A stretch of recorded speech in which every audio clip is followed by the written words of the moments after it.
So it's an exciting time to be an Arsenal fan at the moment, and no more exciting than during the summer transfer window. It's a difficult window as it's not black and white in terms of what we need, and there will be different options in terms of the priorities for the club. And with plenty of speculation surrounding potential signings, I thought I'd take a look at what it is we need and some players that maybe we aren't considering when we should be.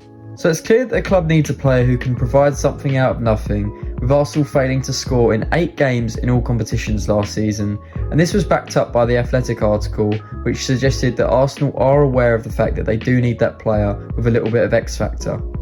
So a player that came into mind for me, who I think could be a good market opportunity, is Xavi Simons, who is currently available on loan from PSG, who for some reason don't want him in the side, but also don't want to sell him, only a year after activating his £6 million buyback clause. Now I think Xavi Simons definitely fits the profile of player that we're looking for, who offers that X factor. He's a player who can play on either wing and as an attacking midfielder / left interior. He's a great receiver in half spaces between the lines and a good ball carrier, which I do think we'll need if Smith Rowe does depart. I think he could fit our system nicely, slotting in that left 8 role if Timber inverts, joining Rice in the pivot, as we expect. If the move does pay off, then it could be reminiscent of when Martin Ødegaard joined us on loan and turned permanent. It's really difficult to buy a ready-made talent who fits the profile we're looking for without forking out significant chunks of our budget, so a market opportunity like this one for a player with Simons' talent could be exciting.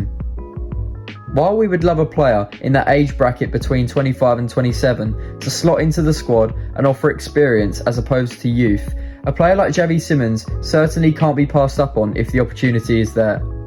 As much as I think Simons is able to play off the left, I do think we're in need of a wide player who can add that transitional threat, which it can be argued that Simons might not do in comparison to a Neto or a Nico Williams.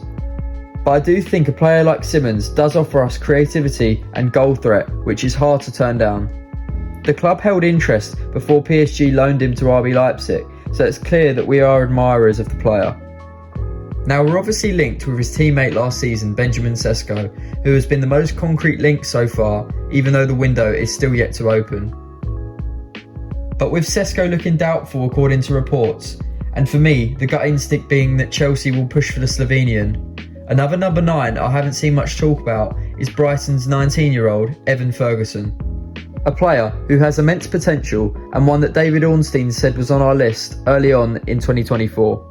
He didn't have the season everyone expected after his hat-trick against Newcastle, only starting 15 games for Brighton and scoring 6. But it may be an opportunity to buy in the dip, as he is undeniably a forward who will improve and has the quality to play for a big club. Ultimately, it will depend on whether Brighton have a reasonable asking price.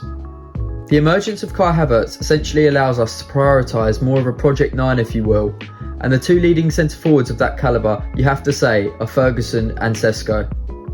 Even though it's still very early in his career, I think Ferguson is an interesting profile of striker who actually reminds me a little bit of Harry Kane in some ways. He's a great finisher, but his ability to create separation and his physical build are what stand out to me.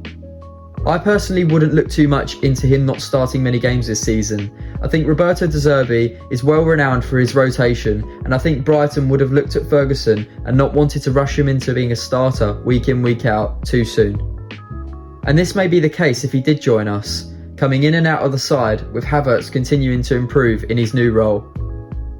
It's important to note that Arteta is yet to spend marquee money on an attacker, excluding Kai Havertz, who in some ways was considered a midfield addition when joining the club.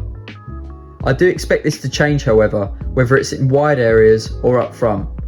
It's clear that there still needs to be movement with recruitment of a midfielder this summer, but it's all about the club prioritising the right areas and getting it spot on, and I do think that this includes the addition of a number 9 or a winger. If you enjoyed the video and want to see more, remember to like and subscribe, and I'll see you in the next one.